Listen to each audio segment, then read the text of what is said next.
Hi, my tubies. It's Sheila. I'm trying to adjust this stupid picture here. Yeah. I'm going to put this like that. This is just whatever. I am going to talk about when the narcissist tries to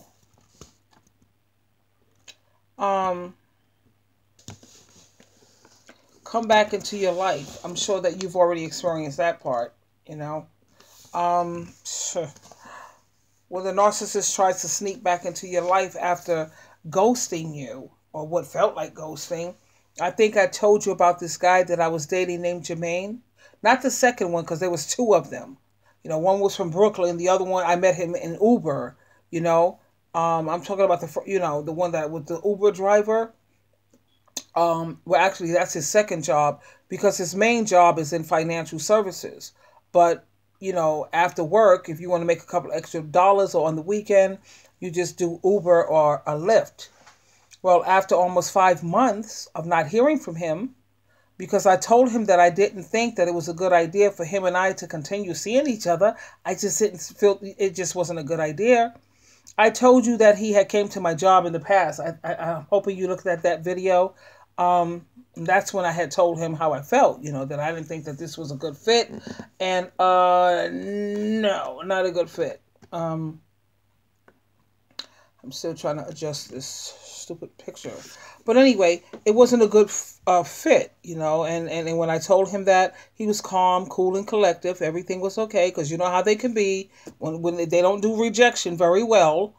But anyway, when I told him that, yeah, it was cool. You know what I mean? Well, guess what happened today? Today, after, what was it, 5 months? 5 months. He got in contact with me today. He called me from a number I didn't recognize. Now, usually I don't pick up those type of calls because, if I see a number and I don't recognize it. But today I wasn't thinking. I was just busy at the office and I just wasn't thinking. Anyway, he asked me, the basics. How you been? What have you been up to? Etc. Blah, blah, blah. And I said, everything is good. Everything is as well as can be expected. All is good. What about you? How's things going?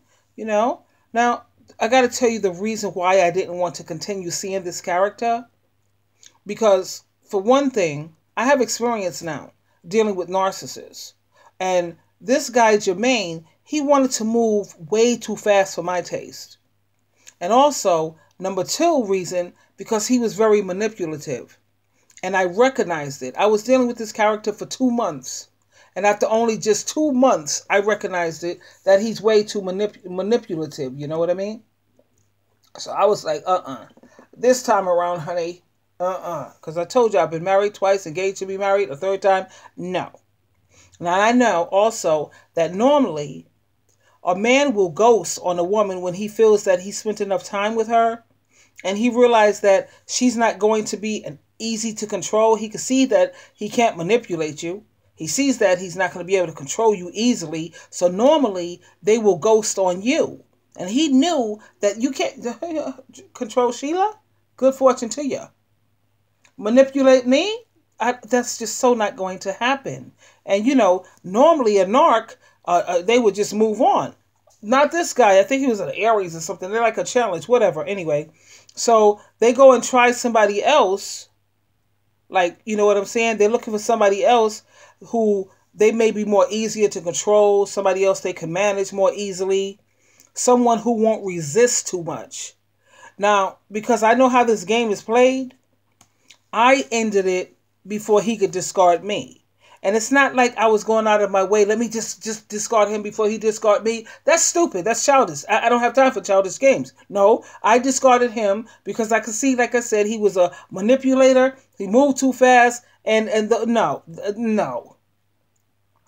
If you plan on sticking around for a while, there's no reason for you to try to jump into this real quick, jump into that, jump into this. What's the rush?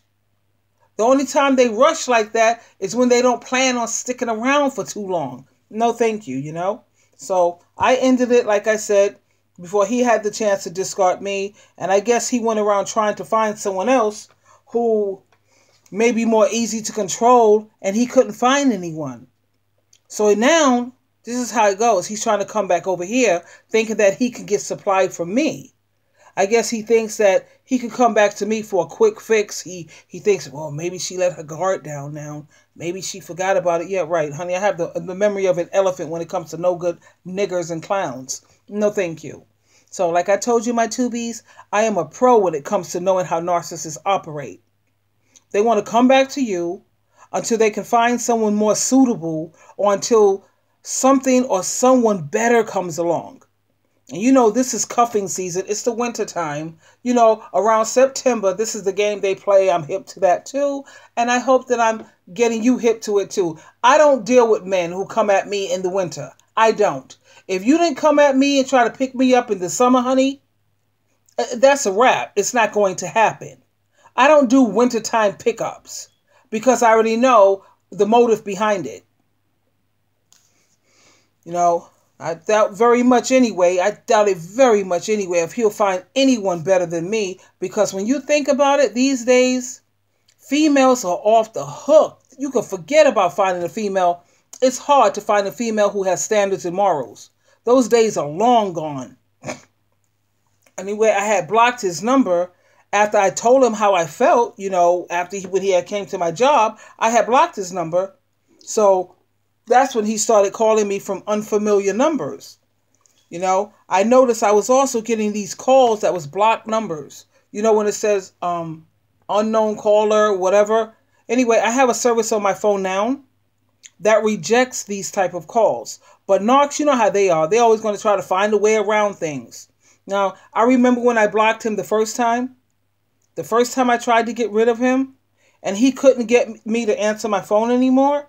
That's when he resorted to calling and texting me from all of these unfamiliar numbers. So be on the lookout for that. If you don't recognize a number, don't pick it up. Don't answer the text. Freak that nonsense.